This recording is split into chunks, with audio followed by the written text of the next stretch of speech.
bonsoir et bienvenue à Saint-Jean-de-Luz pour le début du slam. La partie tant attendue du tableau final des internationaux 2018, toujours avec Philippe Etcheverry. Bonsoir Philippe. Bonsoir Kaïs. Première demi-finale qui va se voir opposer l'équipe qui a terminé numéro 1 et qui jouera en rouge, et notamment son avant, Mikel Egiguren. Effectivement, le grand champion de la saison, il a gagné 2 masters cet été. Il mérite largement sa place de numéro 1, mais par contre maintenant l'opposition sera très dure pour lui, donc on espère une grosse prestation de sa part. Il sera associé à un guerrier qui enchaîne les grandes performances. Il était finaliste du Gant d'Or il y a très peu. Il s'agit de Nicolas Etcheto. Effectivement, voilà le numéro 1, numéro 2 français, le joueur qui s'affirme de plus en plus. À Saint-Jean-de-Luz, il a besoin de se prouver plein de choses et c'est vrai qu'il nous l'a bien démontré, donc on attend sa prestation de ce soir. Cette équipe leader donc qui va jouer contre une équipe bleue, redoutable équipe, dernière finaliste de la Coupe du Monde à Biarritz en 2017 et notamment l'emblématique avant Iñaki Goicoechea. Le numéro 1 mondial, c'est vrai qu'il nous prouve à chaque sortie qu'il a de grosses qualités. Il a eu un peu d'opposition quand même cet été ici à Saint-Jean-de-Luz, il a souffert dans certaines parties, mais quand même, grâce à ses grosses qualités, il est capable de nous faire de très bonnes choses. Associé à un novice arrière ici sur le fronton lusien. Première année qu'il joue à Saint-Jean-de-Luz et il atteint déjà les demi-finales du slam. Il s'agit de Eki. La révélation du tournoi avec Thibaut Basque et en première prestation ici à Saint-Jean-de-Luz. De grosses qualités, on l'a vu à la finale de la Coupe du Monde, on le voit ici encore gagner des masters. En demi-finale pendant le slam, effectivement c'est un gros atout pour lui avec un bel avant comme ça. Très grosse partie donc à venir sur la cancha lusienne. Nous vous proposons de la suivre avec nous. Retour sur la cancha lusienne pour cette première demi-finale du slam 2018. Le toss a été remporté par les Bleus et c'est donc Iñaki Goicoechea qui va avoir la faveur du premier but. Il est associé, je vous le rappelle, à Eki Martinez, dont c'est la première saison sur la cancha lusienne et il s'est déjà qualifié brillamment pour ce slam. Face à eux, l'équipe classée numéro 1 de la saison, à savoir Mikel Egiguren, qui a totalisé 15 des 16 points possibles. Exceptionnelle saison de Mikel Egiguren à Saint-Jean jusqu'à aujourd'hui du moins. Et il sera associé à un guerrier, le redoutable et redouté Nicolas Etcheto. Et son parcours marathonien depuis le début de la semaine. Rendez-vous compte, lundi il a joué la demi-finale du Gant d'Or, mardi la finale du Master 4 ici même, hier la finale du Gant d'Or qu'il a perdu contre Goicoechea. Donc un parfum de revanche entre ces deux joueurs que l'on voit à l'écran justement, Goicoechea en bleu, Etcheto en rouge. Et donc pour finir, Etcheto joue sa survie à Saint-Jean-de-Luz aujourd'hui. Un match couperé donc entre les rouges et les bleus. Il n'y a qu'une place pour la finale qui se jouera jeudi prochain ici même. Et toujours formule sportive identique, 2 manches gagnantes en 15 points. En cas d'égalité, une 3e manche en 5. Et voici l'ajustement du gant par Iñaki Goicoechea. Iñaki Goicoechea qui fait une saison exceptionnelle. Et c'est peut-être sur la cancha lusienne qu'il a eu le plus de mal à se qualifier parce qu'il s'est qualifié au goal average, ce qui est quand même assez rare pour un joueur de cette trempe. Ailleurs, il a survolé les débats puisqu'il a remporté, tenez-vous bien, les tournois d'Ossogor, Guernica, Fontarabie, le Gant d'Or de Biarritz. En remportant le tournoi lusien, il ferait donc le grand chelem de la saison 2018.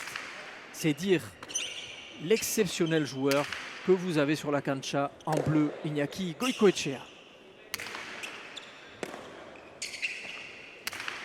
Un fronton qui lui va à merveille aussi à Goicoechea, parce que c'est un fronton qui est plus long que celui de Biarritz. Et il le dit toujours, il dit toujours que c'est un fronton très naturel, ce qui convient justement au bras que peut déployer Goicoechea sur une cancha.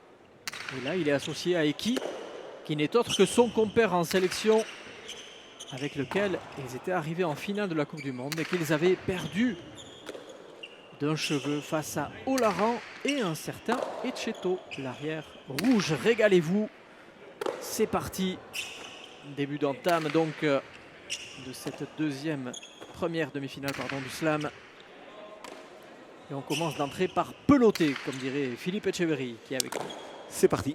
C'est vrai que là, on se jauge, on voit un peu le placement, on essaye de positionner un peu les joueurs dans certains axes de jeu.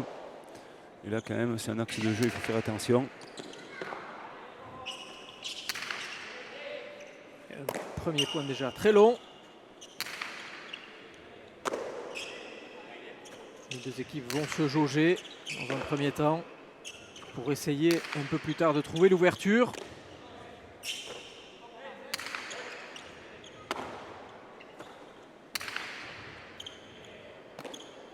Si on parle des conditions de jeu, il fait chaud sur la Canchalusienne aujourd'hui. Extrêmement humide aussi, ce qui peut avoir son incidence si la partie dure. Et premier point, première cortada magnifique de Iñaki Goicoechea. Voilà, si on lui donne les munitions, c'est vrai qu'il va pas se gêner. On voit le déclenchement cortada de la droite, raduré, vitesse, exécution, cherche le mur de gauche sur la ferme. Et voilà, donc c'est le point assuré sans problème.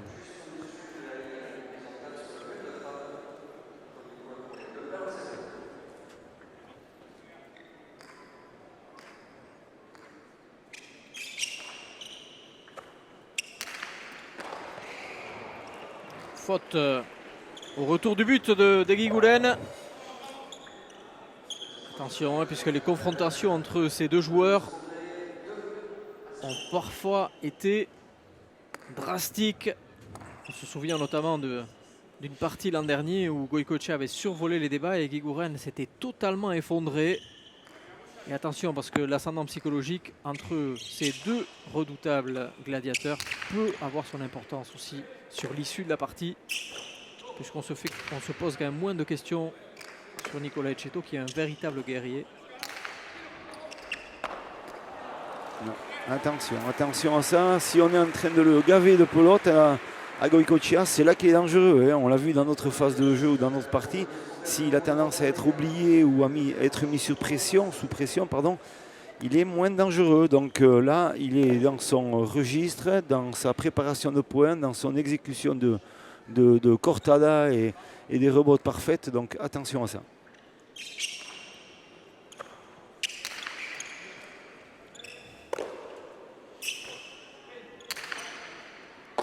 Goicoechea qui rentre au niveau du 9. Et le bien point. Bien tapé. Super. Ouais. Pelote piquée de Goicoechea. Totalement hors de portée de Nicolas Etcheto. C'est sûr. 4-0. Début de partie tonitruante des Bleus. Comme ce fut le cas hier aussi des Bleus, Olaran et Etcheto, qui avaient mené 11-0 contre Goicoechea et Irastorza. Ouais. Quelque chose qu'on n'avait jamais vu. Mais au final, ce sont ces vieux briscards Goicoechea et Irastorza qui l'ont emporté au Gandor de Biarritz, avec notamment le 10e sacre d'Eric Irastorza et le premier de Goicoechea, le seul tournoi qui manquait à son palmarès long comme le bras.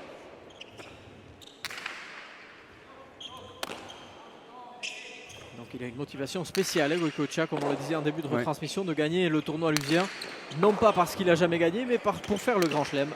Ouais. Pour l'instant, c'est bien parti, même si là, il s'en veut, puisqu'il a un peu livré la pelote à Guigoulen, qui l'a fusillé 4-1. C'est sûr qu'automatiquement, là, il tente le point gagnant d'entrée, mais là, contre Guigoulen, il ne faut pas non plus trop s'amuser à ça. Si on se trompe, la sentence arrive en suivant. Donc je pense que là, il regrette un peu sa façon d'avoir exécuté ce coup-là, en se jouant dans la facilité, si on veut. Je pense qu'il a largement le temps de déclencher des attaques sur un 3e, 4e temps de jeu. Il joue contre une personne comme Etcheto qui a joué autant que lui hier. Donc il a besoin peut-être de travailler un peu plus adversaire pour pouvoir se procurer des pelotes un peu plus facilement. Vous l'avez vu, Etcheto et Guigoulen prendre le temps de changer de pelote.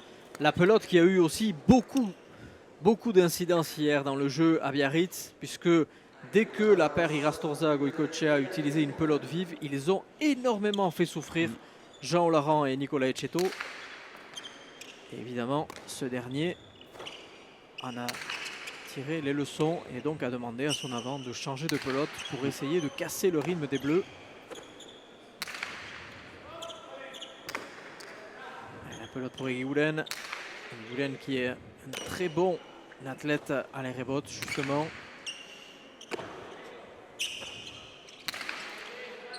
Après, il faut dire que l'équipe rouge a fini premier au classement général, donc il ne faut pas non plus c'est pas usurper leur place là. Donc même si on arrive au slam, et au slam on sait qu'il y a les meilleurs des meilleurs. Donc voilà, je pense que les parties seront toutes très soutenues Et ça nous promet du beau spectacle comme on le voit dans cet entame de partie.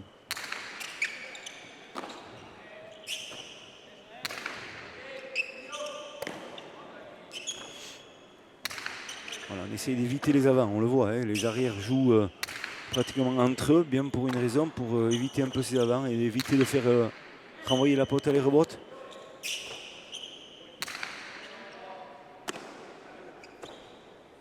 J'ai pas eu le temps de voir si Nicolas Etcheto jouait avec un gant neuf ou pas. Non. Il ne semble pas. Non, je peux vous dire que toute la journée, il y a eu des gens qui ont travaillé pour lui réparer son Chistera, pour le mettre dans la meilleure condition. Parce qu'hier, c'est vrai que le Chistera d'Etcheto a fini en compote. Il a fallu donc le réparer consciencieusement. Parce qu'on sait toujours que jouer avec un Chistera neuf, c'est jamais évident. Oui. C'est le pari osé qu'avait fait hier Eric Irasorza. Il s'était entraîné un peu avant, hein. On a eu la chance de pouvoir s'entraîner un peu avant. Donc le Chistera, il avait parfaitement, il n'y avait aucun problème. Aucun problème. Allez, la course en avant continue pour les Bleus, 5-1. Pour l'instant, très serein l'équipe des Bleus. Bien placée, bien coordonnée. Une droite bien ajustée sur ce mur de gauche. Voilà, elle est fuyante, elle cherche le mur de gauche. Et c'est ça. Voilà. Et les consignes de Goycochea à son jeune arrière. Et on sait que Goycochea, justement, il a un ascendant vis-à-vis de ses coéquipiers aussi. C'est lui le boss sur la cancha. Ouais, c'est sûr. C'est sûr.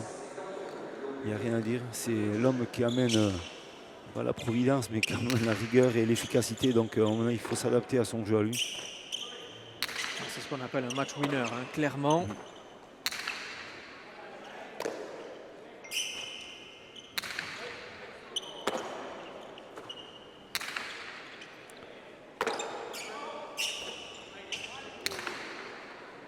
C'est sûr, là, en lui donnant ce type de pelote. Attention, c'est foutu. C'est foutu parce que s'il rentre dans une phase d'attaque, d'avancée à partir du numéro 6, c'est vrai que si son avant direct se retrouve à peine un peu derrière lui, le déclenchement peut être parfait, soit la picade à l'intérieur, soit le deux murs dans le déclenchement. On le voit, ils sont à côté pourtant, mais c'est trop tard. Déclenchement de murs par-dessus l'épaule et c'est parfait. Il donne surtout beaucoup de puissance et de vitesse. Et donc évidemment, Guigouren, malgré qu'il ait bien compris le geste, n'a pas pu arriver dans les temps. Et début de partie très sérieux de Goycochea et qui 6-1.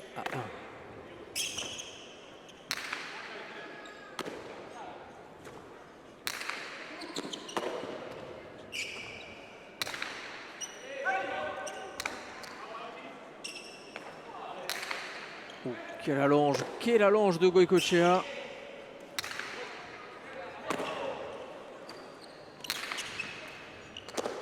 Ouais, bien Etcheto.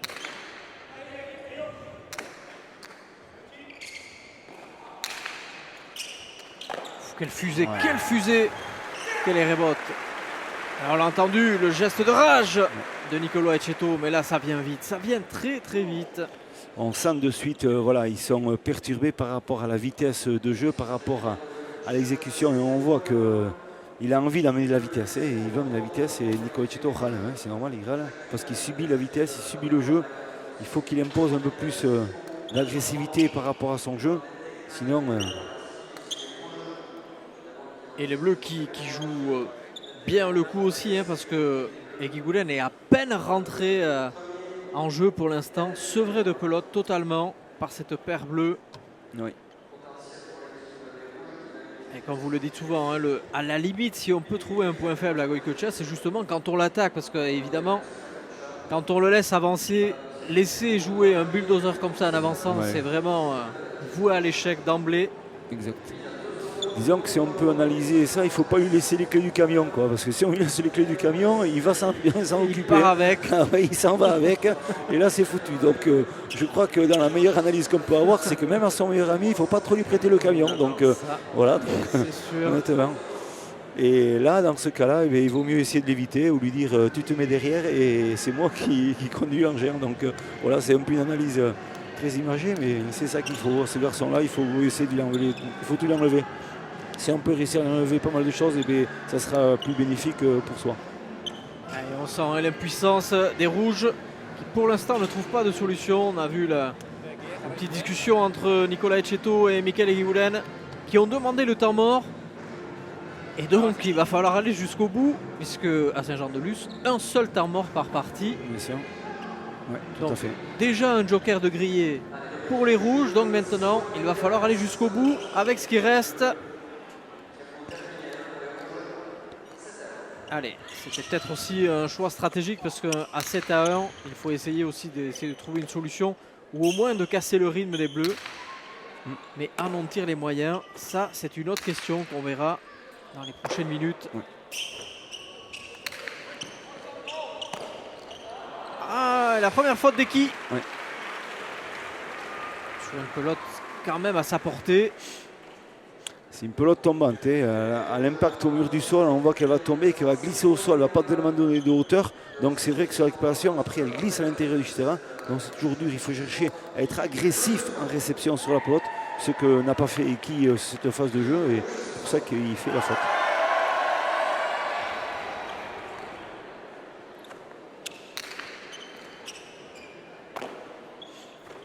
Allez, le voici Eki à nouveau. Allez, Eguiguren commence à essayer de rentrer en jeu, mais pour l'instant il est bien lobé quand même par les Bleus. Ils font surtout peloter Nicolas Etcheto. Ouais. Ils vont essayer aussi de le fatiguer, parce que l'enchaînement de parties de Nicolas Etcheto, c'est tout simplement impressionnant, un véritable marathon.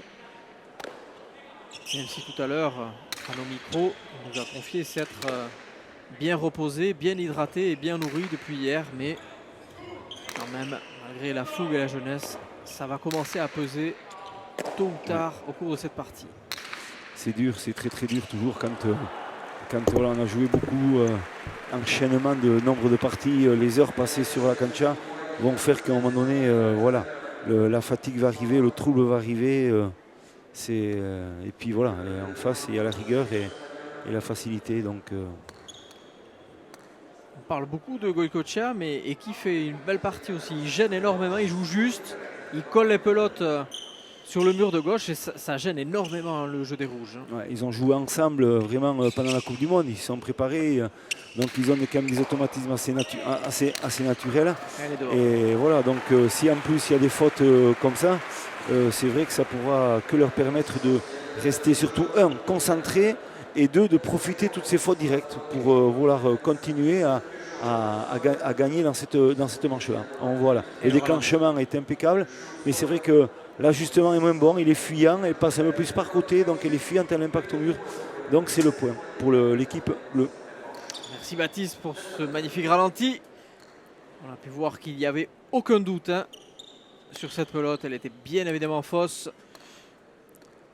Et petits effets, grande conséquence, 9-2. La déferlante bleue, pour l'instant, s'abat sur les rouges.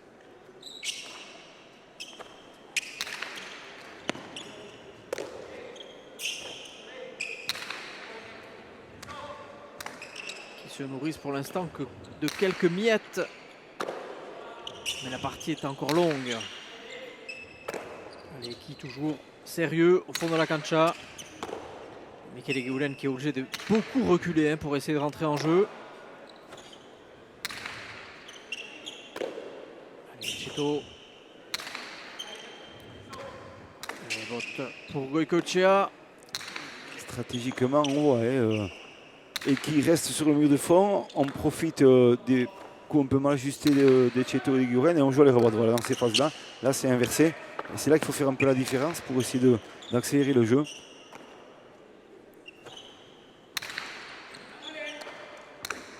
Il joue bien. Attention, si on lui donne des cartouches comme ça. Et là, oh là là. il y est. Et voilà comment les rouges qui menaient l'échange, sur un coup d'Eki, il a mis en difficulté les rouges pour ouvrir le fronton à Goycochea, qui n'en espérait pas moins. Et ce dernier ne fait aucun cadeau, 10-2. Bien sûr, l'ajustement de la droite par côté pour travailler sur le tchitchak au fond. Et c'est vrai qu'après, la trajectoire de pelote est vraiment changeante sur l'impact au mur du fond. C'est toujours dur à la renvoyer et on l'a vu là, Nicolas Etcheto a fauté sur cette phase de jeu là. Allez, les rouges pour l'instant. Impuissant, il n'arrive pas à trouver la clé. Ça doit trotter hein, dans la tête de Michael Eguiguren. Peut-être des vieux fantômes qui se réveillent en lui. Puisqu'on sent un Goycochea vraiment bien centré sur sa partie. Bon, celle-là aussi elle est belle. Ouais. Ah, là, que ça joue bien. Ouais, Que ça joue bien. C'est vrai que ça paraît peut-être pas très spectaculaire pour les gens qui nous suivent, mais c'est vraiment stratégiquement la perfection hein, ce que fait Goycochea. On voit qu'ils sont en train de subir un jeu complètement. Les pelotes distillées, on voit le manque d'agressivité de Nicolas Etcheto pour aller chercher ces pelotes-là. C'est dur, il donne la pelote à Goycochea pour se faire pratiquement asséner un coup dur, dangereux, mais bon, c'est ça, c'est le jeu. Ça aussi c'est bien fait. Voilà, c'est bien fait. Bien joué, bien joué. Ouais. La réponse du berger à la bergère. Et les rouges qui marquent le troisième point. 11 à 3. 8 points d'écart, rendez-vous compte. On a connu pire, hein. On a connu un 11 à 1 il y a récemment. Donc voilà, est-ce que les rouges sont capables de rehausser ce jeu? Et moi j'en suis persuadé. Donc voilà. Allez, Pacha, a franchi la ligne 7. Deuxième possibilité donc pour Michael Eguiguren. C'est le premier de la partie pour lui. Vous qui nous suivez depuis longtemps, vous le savez maintenant. On a le droit qu'à 5 Pachas pour l'ensemble de la partie. Passé le 5e Pacha, la faute devient directe. Ouais. Pour l'instant, un Pacha pour Eguiguren. Aucun pour Goycochea. Allez, l'attaque mal exécutée. Attention. Et là, il va se faire fusiller par Goycochea. Et là, Etcheto. Etcheto, il est là. Et encore, il remet passer sur le mur de gauche. Donc attention, ce qu'il y a derrière, c'est fabuleux aussi. Oh, attention, attention. Ça défend. Ouais, toujours Nicolas Etcheto. Assurance tout risque. Ouais.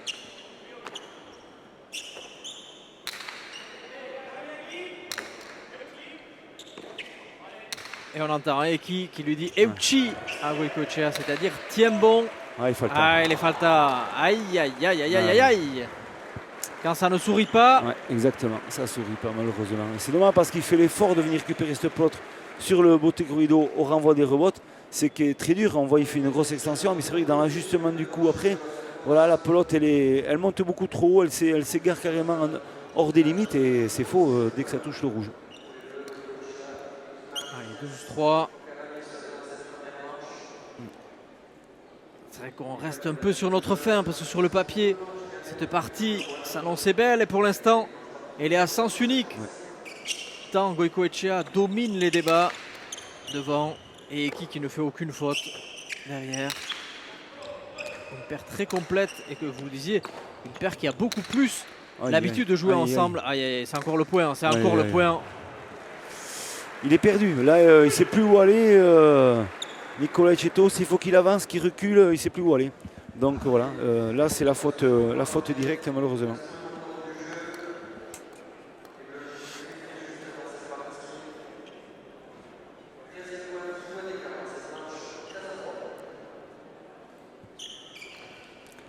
À l'engagement Goycochea.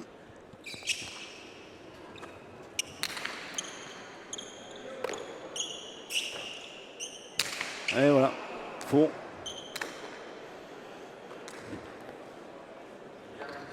Etcheto pelote à l'extérieur, on a entendu au bruit, elle a touché la chapa, la ligne jaune qui a au-dessus du mur de frappe. Donc malheureusement, voilà, c'est point pour cette équipe bleue.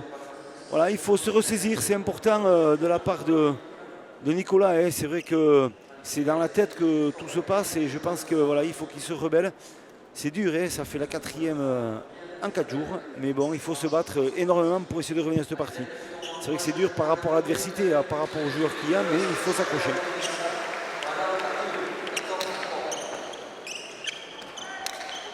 Super.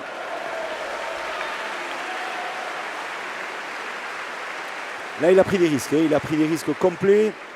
Il s'est jeté sur cette pelote. Michael Eguiguren, on le voit, il se jette une seule main. Et là, il va positionner 2 murs par-dessus l'épaule du revers. Ça s'appelle un costao. Et c'est un point parfait. Voilà, ça donne toujours un peu plus de bonus. Ça fait du bien psychologiquement de se dire on peut rentrer des points comme ça, Goïcoechea. Mais quand même, la tâche est très dure de revenir. Quand même 10 points de retard, ça va être très... Il faudrait marquer justement le fameux 11-0 qu'on a vu hier. Ouais. Je doute que Goïcoechea fasse 2 fois la même erreur quand même. Je pense. À 14-4, je crois que ce félin-là, il risque pas de prendre l'eau, je pense pas. Allez, deuxième but pour Michael Eguiguren. Voilà. Belle défense d'Eguiguren qui rattrape son erreur initiale.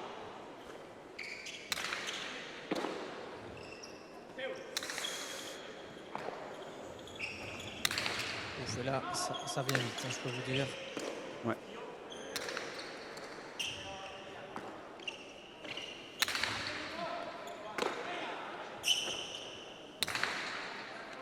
Belle relance de Etcheto qui met en difficulté Eki. Allez, la possibilité pour Eguiguren de conclure. Ah bah. Et c'est fait. 5-14. Il faut vraiment tomber sur une faute directe quand même pour faire des points. Cette équipe rouge, c'est pas trop des points construits à part l'attaque de tout à l'heure de Michael Eguiguren. Mais c'est vrai que voilà, c'est dur, c'est difficile. C'est la partie qui veut ça, hein, mais voilà, il faut y croire, surtout y croire et pas baisser la tête et les bras.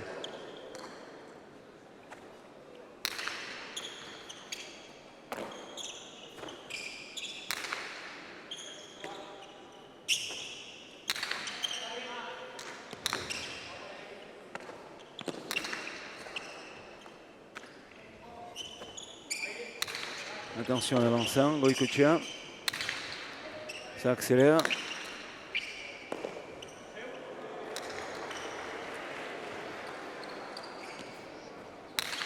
Il y a la volée. Ouais. On sent qu'il n'y a pas de force de ramener le corps pour aller sur l'intérieur. Merci. Ah, et qui Ouais. deuxième faute d'affilée. Il n'est pas coutumé du fait. Ouais. Alors évidemment, vous allez me dire, il reste encore un matelas confortable hein, pour les Bleus.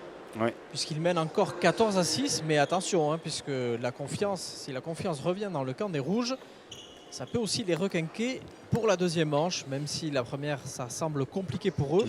Ils pourraient revenir à la deuxième manche, et là, attention à cette équipe rouge. Il leur manque plus... si la moindre erreur, ils vont la payer cash, c'est sûr, puisque ce sera fini pour eux. Cette équipe rouge, attention.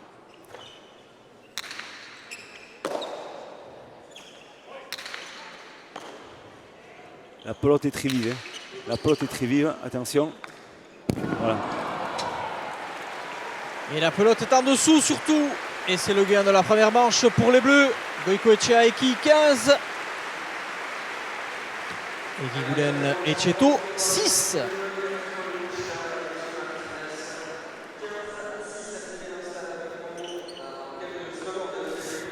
Et Arcaïs avec Iñaki Goïcoechea. Iñaki, probablement une première manche que vous pensiez plus compliquée que ce qu'elle a été. Azkenean igual pentsatutako baino errezago, zer izan da zure ustez lehenengo mangako honetako gakoa? Bueno, gu seguru ataka, ez? Hasieratik bueno, beti bezala topera, baina kontzentratuta, ez ustekorik ez hasteko, eta hasieratik hasi gaur oso kontzentratuta eta ez diegu gai utzi aukera hola jokoan sartzeko, Etxeto pare bat utzin ditu gero Mikelek eta gero ja bukaeran komo gehatu geha eta ja batu duzeta. Eskerrik asko eta gero arte. On est rentré sérieux d'emblée dans la partie, c'est ce qu'on s'était dit avec Eki. Il faut absolument pas laisser les rouges imposer le jeu, c'est ce qu'on a fait. La pelote vive nous a fait beaucoup de bien aussi. Après, il faut dire aussi que Nicolas Etcheto a fait 2-3 erreurs. La même chose pour Michael Eguiguren. Et je pense que du coup, on a pris le dessus. Mais il faut continuer sur cette lancée pour essayer de les battre le plus rapidement possible. Ouais, très bonne analyse de Iñaki Goïcoechea, qu'il est très, très serein dans ses propos. Voilà, imposer un jeu, c'est ce qu'il doit faire pour vraiment se mettre à l'abri peut-être d'un retour de cette équipe rouge.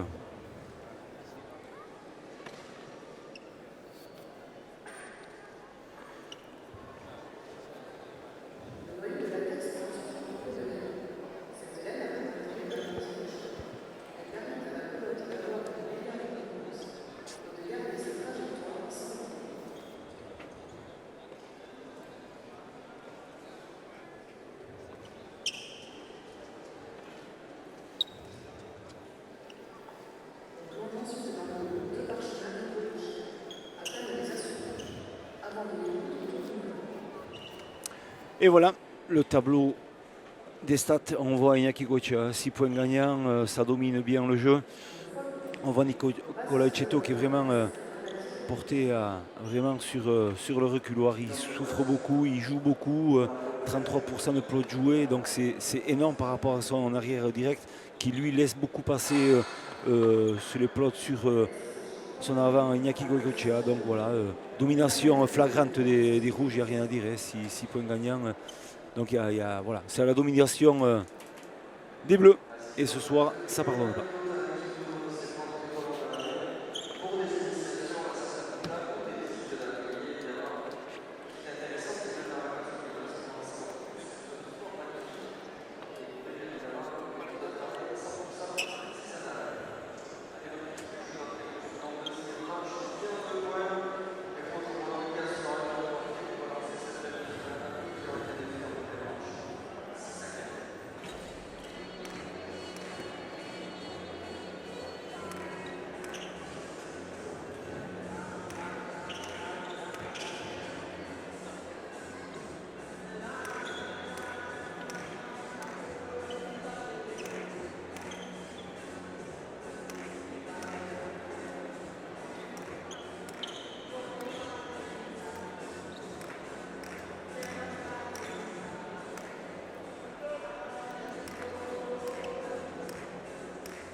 On fait le retour sur la canne chalusienne.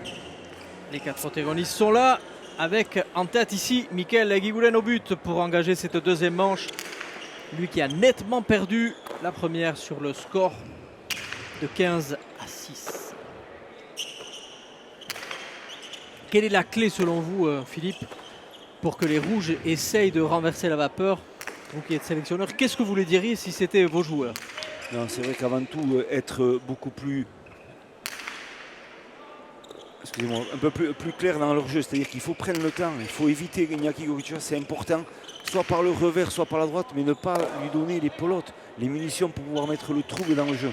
Donc, essayer de lui enlever au maximum de pelotes, amener le pelote sur Eki et être patient. Le déclenchement va arriver à un moment donné. Voilà, comme ça, ici et là. Et prendre le temps là. Et là, il va y avoir un déclenchement, c'est obligé. On prend le temps. Et voilà, donc c'est ça, la clé elle est là de la réussite, je pense, de l'équipe rouge. Mais est-ce qu'ils sont capables d'avoir la continuité de pouvoir le faire pendant 30 minutes ou 35 minutes? Ça c'est autre chose.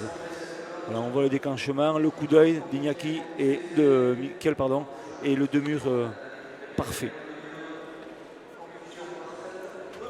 Petit scoop, puisque pour la première fois de la partie, les rouges mènent au score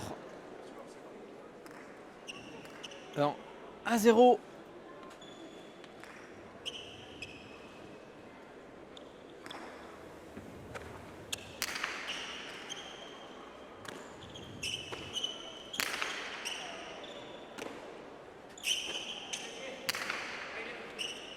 Même s'il revient chercher les potes loin, au 10, c'est pas grave. Il pourra peut-être pas jouer parfaitement sur les coups.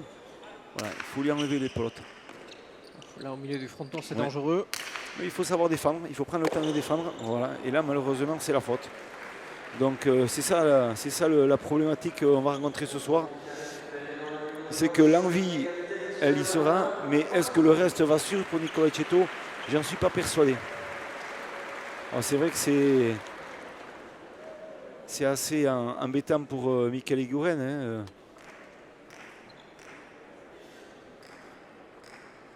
Iñaki Goicoechea, Soumaillard, Guipuscoan, comme Eguiguren.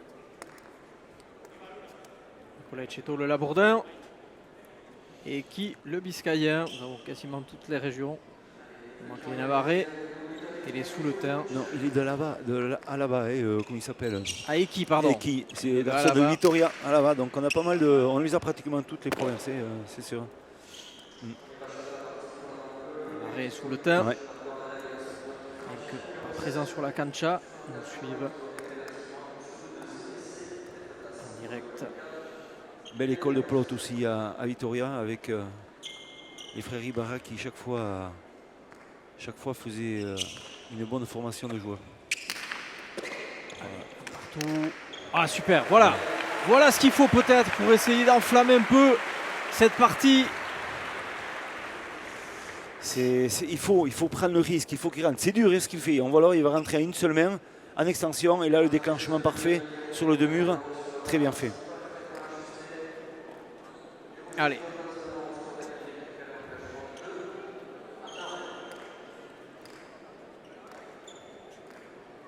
Allez, le voici, Michael Eguigulen, le vétéran joueur. 41 ans. Arrive de Saint-Sébastien. Et fausse. Aïe aïe aïe. Et les fausses comme vous le dites. Et ça permet aux Bleus de nouveau de recoller au score de partout. Et on voit le visage toujours impassible de Goicoechea, qu'il soit en train de gagner 14-0 ou qu'il soit en train de perdre 10-0, on ne ressent quasiment aucune émotion chez ce joueur. C'est extrêmement compliqué de savoir quand est-ce qu'il est au top et quand est-ce qu'il est en faiblesse. C'est aussi une des forces de ce joueur. Tout à fait, tout à fait. Il me fait penser à un certain Miguel Indurain qui, sur le vélo, ne montrait toujours aucune émotion particulière. Il a valu de gagner le Tour de France 5 fois consécutivement. Exactement. Tout comme Goicoechea a gagné le championnat du monde 5 fois consécutivement avec son compère de l'époque, Godson Mbil, qui avait mis un terme à sa carrière sur le fronton de Pau et nous y étions. Et vous y étiez avec nous en décembre dernier lors du Siesta de Nadao où nous serons cette année aussi présents. Rendez-vous le 14 décembre à Pau. Avec toujours une bonne organisation de la section paloise. Club formateur de Jean Olaran. Jean Laurent qui avait fait les 2 tiers de la première manche hier exceptionnel. Avec Nicolas Etcheto. Avant petit à petit d'être rejoint puis dépassé par les rouges. Et la pelote, vous l'avez entendu, qui s'écrase hors des limites. Ça a baissé un peu en Rimé cette partie en niveau. On voit que les pelotes s'égarent facilement. Voilà, on sent de la fébrilité dans cette équipe rouge. C'est flagrant. On sent le questionnement. Qu'est-ce qu'on doit faire? Qu'est-ce qu'il faut réussir à mettre au point pour gêner cette équipe bleue? Pendant que cette équipe bleue ne réfléchit à rien. Elle joue un jeu classique mais efficace. Et elle attend vraiment les fois d'adversaire. Et elle force aussi encore sur la ligne. Les Bleus en fait jouent leur partition, c'est tout. Exactement. Ils jouent tranquillement, sans se mettre le feu. Et les Bleus ont un jeu beaucoup moins lié en tout cas. Ouais. C'est par à-coup, c'est pas construit, c'est un peu au bonheur la chance. Et au bonheur la chance, quand on a Goicoechea en face, ça marche pas très souvent. Non, quand même. exactement, ça peut pas marcher. C'est sûr, ça ne peut pas marcher. Et là, vraiment. Et là, comme vous le disiez, des détails, mais des détails quand même. 2 pelotes grossières, 2 grosses fautes quand même de Michael Eguigulen, qui se met le feu tout seul, puisque à 2-2 partout, on passe à 4-2. Donc on donne 2 points parce que les Bleus n'ont quasiment rien fait pour remporter ces 2 points. Non, mais voilà, c'est ça. C'est quand on doit lutter pour faire un point, on se dit toujours, voilà, il y a du boulot qui est fait. Et voilà, là, 3e faute. Allez, elle est dure, elle est compliquée. Je pense qu'il y a d'autres solutions à faire que de vouloir rattraper ce plot et les coller au mur de gauche. Il peut y avoir un renvoi, les rebotes. Il y a des phases de jeu, voilà. Il y a un manque de lucidité complet dans cette équipe rouge pour pouvoir vraiment défendre ses chances, pouvoir gagner cette manche. Là, c'est flagrant. Les Bleus qui viennent d'enchaîner 4 points consécutifs, dont 3 fautes assez grossières des rouges. On ne les reconnaît plus, les leaders des internationaux. Michael Eguigulen méconnaissable. Même si là, il va faire le point. Ah ouais. C'est ça. Mais il n'y est pas, hein, Michael Eguiguren, globalement. Non, il n'y est pas. Allez, 5-3. Ah, il faudrait peut-être un enchaînement de 3 ou 4 points, un peu de folie pour essayer de remobiliser les troupes rouges. Mais pour l'instant, on les sent assez décontenancés. Et j'irais même jusqu'à dire qu'en fait, ils se parlent peu. Voilà, c'est ça, ça ne communique pas. C'est vraiment, comme vous le disiez tout à l'heure, c'est par intermittence qu'on les voit se provoquer des points. Voilà, c'est très fébrile dans le jeu, c'est pas très bien fondé, donc c'est dur. Allez, Nicolas Etcheto, il allonge le revers. Et qui lui répond. Ouais. Quelle allonge aussi dès qu'il est quand même.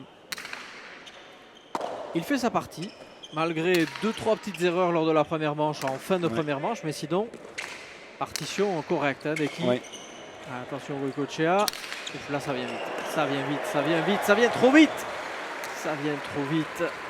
Doublé pour Nicolas Etcheto. Imparable, 6-3.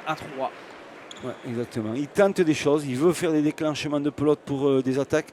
C'est vrai qu'il prend des risques, hein. On va le voir sur le renvoi. Costa de mur, aller rebote. Mais là, par contre, Goycochea avait senti le jeu. Et là, le déclenchement Corta de la droite, c'est vraiment somptueux. C'est rapide. Ouais, on sent qu'Eguiguren est beaucoup moins tranchant hein, que Goycochea. Ouais. Plus hésitant aussi.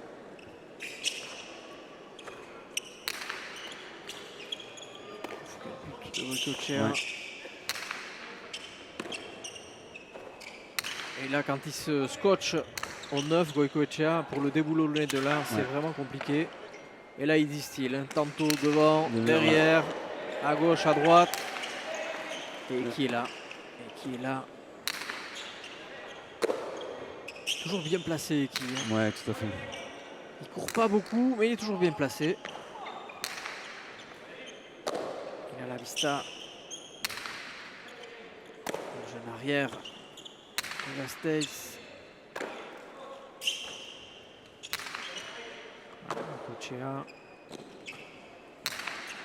Ah, qui les aime ces pelotes, qui les aime Goycochea. Droite à médio, hein, et il ne cherche pas la picada par-dessus l'épaule. Il cherche tout simplement à jouer un peu médio pour donner plus de longueur. Et la pelote, elle est tombante après sur la fin. Et ça, c'est dangereux. Et on le voit qu'il récite carrément son jeu. Il est vraiment en grande forme. Pour l'instant, il n'y a pas photo, hein, Philippe. Non, non, sûr que non. Là, il n'y a vraiment rien à dire. Quel rythme imposé par les Bleus qui avance-t-elle une division de Panzer. Oh là là, quelle erreur d'Eguiguren.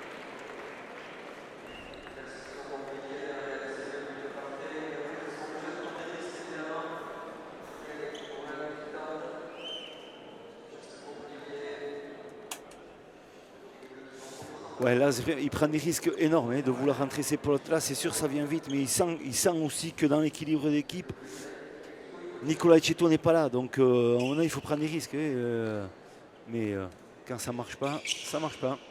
Nicolas Etcheto, il est sur la réserve. Hein. C'est bien frappé. Et il est là encore. Et là, voilà. Allez, là, il faut y aller. Et il y est, il va y être et qui ouais.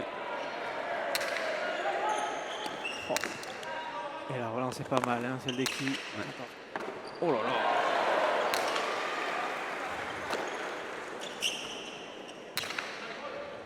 Voilà.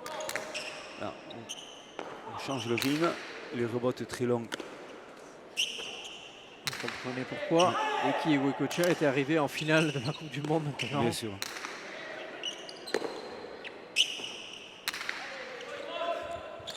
Et on sait très bien que ces joueurs-là, en l'occurrence, feront partie de l'équipe d'Espagne et ça sera des équipes redoutables dans un mois et demi à Barcelone. Le sélectionneur que vous êtes aura fort à faire, oui, pour mobiliser les troupes. Ce magnifique tournoi à Barcelone, où nous espérons y être pour pouvoir vous proposer toujours plus de cesta. On essaiera d'être à Barcelone, à Hossegor, pourquoi pas à Bordeaux, à Pau, c'est sûr. On essaiera aussi de s'expatrier ailleurs. faire partager ces belles émotions. Belle allongée de Ceto. Attention à Goicoechea, ça peut faire le point. Ouais. Oh oui, il va la chercher. Ah, il n'avait pas d'autre occasion, hein, parce que s'il ne la prenait pas, de toute façon, le point était fait. Ouais, exactement. Exactement. Ça, c'est l'ajustement parfait. Il profite de la longueur complète de Asterobot pour allonger. Il allonge, il allonge et il va finir par lui passer par-dessus à Nicolas Ceto. Il n'y a pas le choix, il faut qu'il la prenne. Point parfait. On ne vous traduit pas ce que vient de dire Nicolas Ceto, mais vous l'avez compris en lisant sur ses lèvres. Ouais. Il est évidemment impuissant un peu.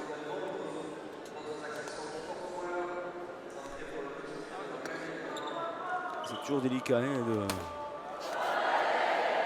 de pouvoir résister quand même à cette machine-là qui fonctionne très bien et de se sentir peut-être faible physiquement et de subir ce jeu-là. C'est jamais facile. Hein.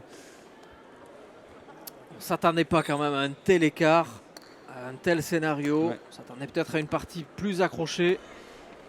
Mais là, pour l'instant, c'est la correction. Hein. Oui, exactement. 15-6, 9-3. Et au-delà du score, c'est surtout qu'on ne voit pas comment les rouges pourraient revenir. Le problème, il est là surtout. Ouais, l'issue de secours, l'issue de survie, c'est pas évident pour cette équipe rouge. Donc vraiment, qu'est-ce qu'ils peuvent faire déjà, remettre la pelote à l'intérieur et pas faire de faute. Déjà, ce sera énorme dans la faculté de pouvoir revenir dans cette partie.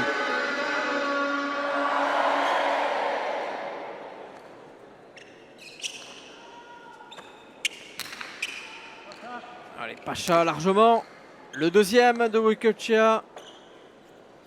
Qui égale sur ce registre. Egui Goulen, 2 Pacha partout. Et toujours. Ouais. La Cesta Punta se prépare-t-elle à l'arbitrage vidéo? En tout cas, les moyens sont mis en œuvre pour qu'un jour, pourquoi pas, les juges aient la possibilité de faire appel à cette vidéo. Parce que là, on l'a vu nettement. Ouais. Vraiment à la pointe dans ces retransmissions avec Sébastien et son équipe. Allez, Goicoechea qui continue à fusiller. Pauvre Nicolas Ceto qui est cantonné entre le 12 et le 15. Le plus clair de son temps. Et il a un avant surtout qui est complètement perdu sur la cancha, qui ne sait pas quoi faire. Il ne trouve pas les clés. Pour parler des clés du camion, mais lui, il trouve même pas le camion sur le parking. Ouais, c'est ça. C'est très compliqué. On sent que c'est vraiment délicat. C'est vraiment délicat. Allez, ça revient quand même. Pourquoi pas 9-4. Il peut y avoir une rébellion, il peut y avoir une renaissance de cette équipe-là. Je pense que ça peut arriver. Mais effectivement, ça demande aussi voilà, des choses concrètes dans le jeu, de la réalisation bien faite et bien positionnée. Mais pour l'instant, ça met du temps à démarrer. Et peut-être aussi un peu plus de communication. Oui, bien sûr, oui. 4-9. Et qui déroule. Ouais. Voilà. Bon. Belle allonge. C'était tapé au bon endroit. L'angle parfait qui donne juste au dernier moment une direction dans la pelote différente. Et là, c'est vrai que sur les appuis, Guren ne savait plus où aller. Hein. Soit elle reste à l'intérieur, soit elle va sur l'extérieur. Et c'est vrai que l'angle fait changer automatiquement la direction de la pelote. Et le soleil en basque, on peut dire que le soleil pour l'instant, il brille, mais au-dessus de la tête des Bleus. Les Bleus qui s'acheminent tout droit vers la finale du slam. Goicoechea qui est tenant du titre du slam, qu'il avait remporté l'an dernier avec Imanol Lopez, et donc qui remettait cette année son titre en jeu, pardon. Ouais, exactement. Et pour l'instant, on en prend bien le chemin. Ouais, exactement.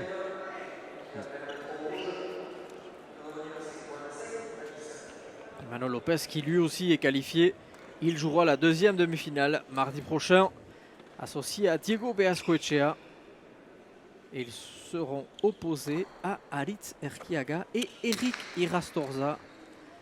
Alors là, c'est pareil sur le papier. Ça paraît peut-être un cran plus serré encore que c'est la plus indécise. Ouais.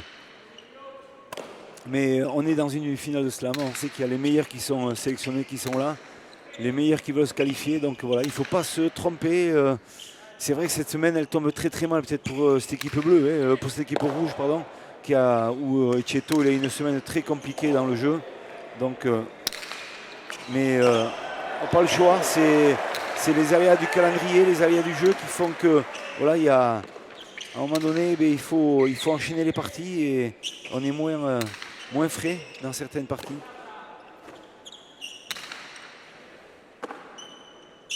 Ce qui veut dire aussi, c'est que si on enchaîne autant de parties, ça veut dire qu'on est dans le tableau final de tous les tournois. Donc ce qui est quand même aussi une bonne nouvelle quand même, malgré la fatigue évidente de Nicolas Ecceto. S'il joue autant de parties, c'est qu'il est en finale partout. Donc ça, c'est quand même de bon augure pour la Coupe du Monde. Oui, bien sûr. Mais aussi pour lui, personnellement, c'est vrai que c'est compliqué dans la mesure où lui aussi, il aimerait peut-être engranger des parties et peut-être gagner des titres. C'est ce que recherchent les joueurs aussi, mine de rien. Mais effectivement, des fois, c'est dur. C'est physiquement, l'enchaînement des parties fait qu'on est moins frais sur les parties importantes. Et c'est vrai qu'une demi-finale de slam était importante, mais elle a le point. Superbe. Super point.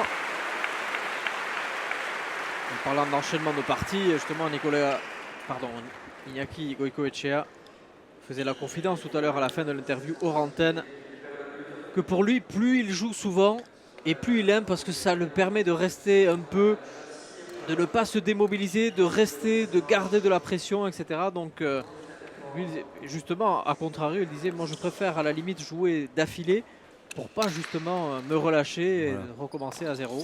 C'est vrai que c'est bien, mais 4 parties en suivant de haut niveau comme ça, je pense qu'il derrière en plus. Voilà, il apprécierait pas, je pense pas. Mais c'est vrai que là, ça lui fait que la deuxième de la semaine. Et deuxième de la semaine, ça peut aller. Il va rejouer avec un jour de repos derrière. Il risque de jouer, je pense, samedi ou vendredi à Soumaya. Samedi à Soumaya, je crois. Ou à Saint-Sébastien. Donc il y a des parties où il pourra se permettre d'avoir un temps de repos. Et ça, le jour de repos est très intéressant. Exactement. Ouais. Parce que s'il se qualifie, il aurait une semaine avant de rejouer ici quand même. C'est un avantage, c'est un gros avantage. Un gros avantage évidemment. Par rapport à la deuxième demi-finale qui elle aura lieu mardi, évidemment. Allez, 7-11. Une faute d'Eki qui permet de maintenir l'espoir. Exactement. Il ne manquerait pas grand-chose, cette équipe rouge, de repasser devant. Parce qu'on voit que Goicoechea aussi a baissé un peu de régime. Ses accélérations sont moins fortes et moins précises.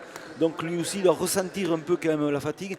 Et ce serait peut-être le bon moment peut-être pour que Eguiguren passe peut-être la vitesse supérieure et gêne considérablement Goicoechea. Peut-être pour prendre l'ascendant un peu dans cette deuxième manche. Évidemment, les changements ne sont pas autorisés à la Cesta Punta. Parce que si moi j'étais l'entraîneur, vous savez ce que je ferais? Je ferais rentrer Olaran à la place d'Eguiguren. Et là, ça mettrait un petit peps. Oui, c'est sûr. C'est peut-être ce qui manque. Mais parce c'est que... dur, c'est pas évident. On connaît bien toutes les qualités de Jean Olaran. C'est vrai que dans l'adversité, on l'a vu encore hier soir, un peu de folie. C'est vrai que voilà, c'est son jeu, il est comme ça. Mais c'est vrai que Eguiguren aussi a ses qualités. Et mine de rien, il faut automatiquement revenir sur les fondamentaux et peut-être là, je vois qu'il y a une petite confusion au fond parce qu'ils ont été boire un coup. Et Eguiguren a demandé au juge ce qu'il en était précisément.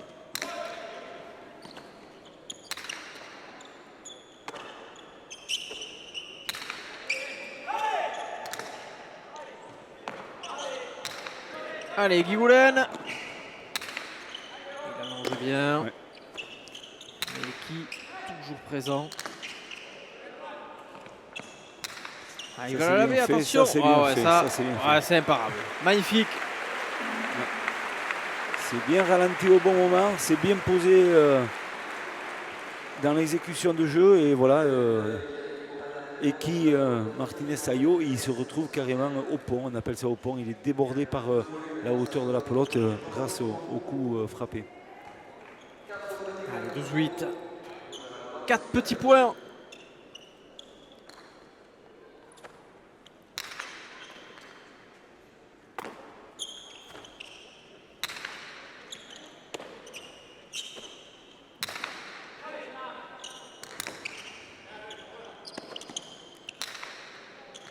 trop tard. Aïe, aïe, aïe, aïe, aïe. Il est en deux temps. Il hésite à venir, il hésite à reculer.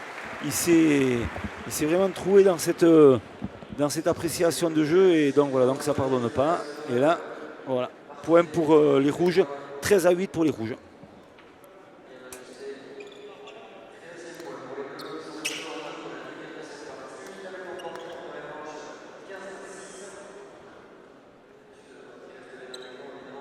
À l'engagement Goïcoechea.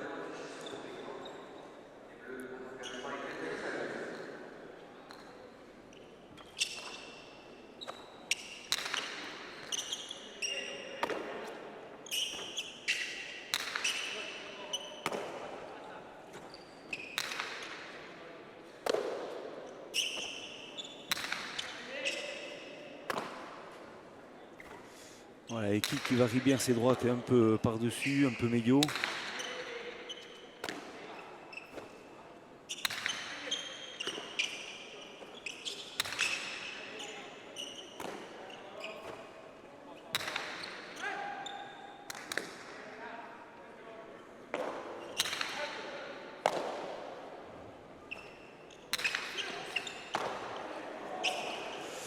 Ouais, il est présent quand même, Nicolas. Il sent le jeu, il n'y a rien à dire, il sent le jeu, mais c'est vrai que par moment, voilà, c'est difficile de pouvoir enchaîner toujours ces échanges-là aussi longs. Le replacement, l'exécution. Bon, après aussi, Michael Eguren a un peu de mal à vraiment à venir accélérer le jeu. On voit que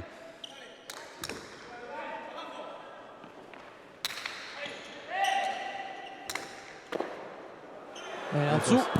ouais. C'est bien. Là, il a accéléré le jeu, Michael, donc sur les rebottes. Donc, il a surpris ses adversaires. Mais il a tendance vraiment à, voilà, à être, on le sent un peu moins bien dans tout ce qu'il peut faire dans son jeu. Il a gagné des masters, il a gagné 2 masters, mais c'est vrai qu'il a été associé avec Lopez et avec Irastorza. Et on le voit là aujourd'hui avec Quecheto. Quecheto est diminué, il faut le reconnaître aussi. Il a du mal quand même à mener son agressivité, son accélération dans le jeu. Donc ça manque un peu dans le support de l'équipe.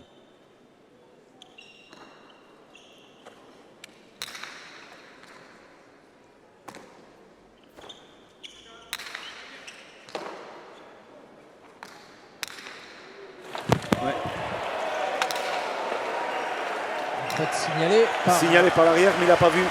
Le juge du 11, il lève, et le juge du 4, il n'y rien. Le juge du 7, il a rien dit. Et c'est ça. Il n'a pas le droit, logiquement, il n'a pas le droit de se jeter avec le pied pour pousser le grillage. Ouais, il n'a pas le droit. Ouais.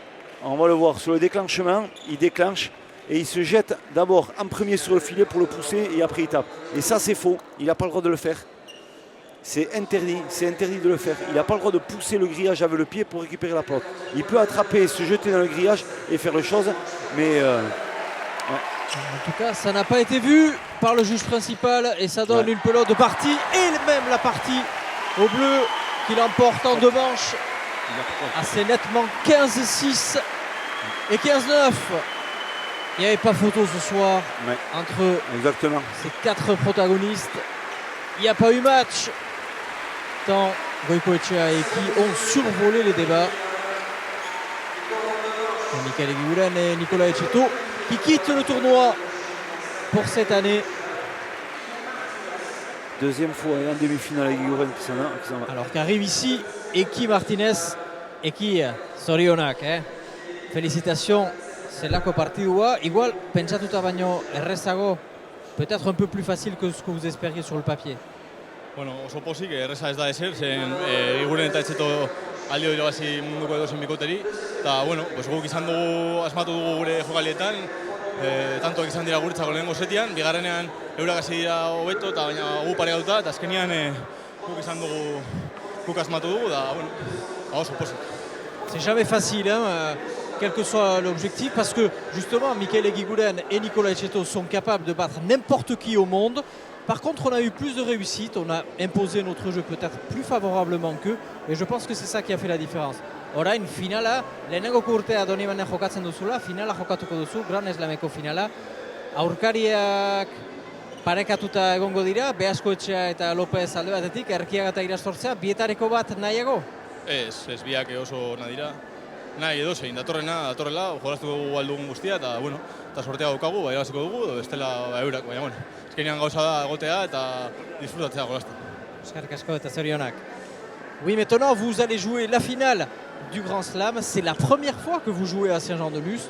Et quelle entrée tonitruante parce que vous êtes en finale. Est-ce que vous préférez jouer contre Beaskoetxea Lopez ou Erkiaga Irastorza? Réponse d'Eki. Non, j'ai pas de préférence. Les deux équipes sont extrêmement fortes. Donc peu importe celle qui va arriver. De toute façon, il va falloir être à bloc pour essayer de glaner le titre ici à Saint-Jean-de-Luz. Voici donc les mots d'Eki Martinez, victorieux en 2-7. Sans appel contre Eguiguren et Cheto.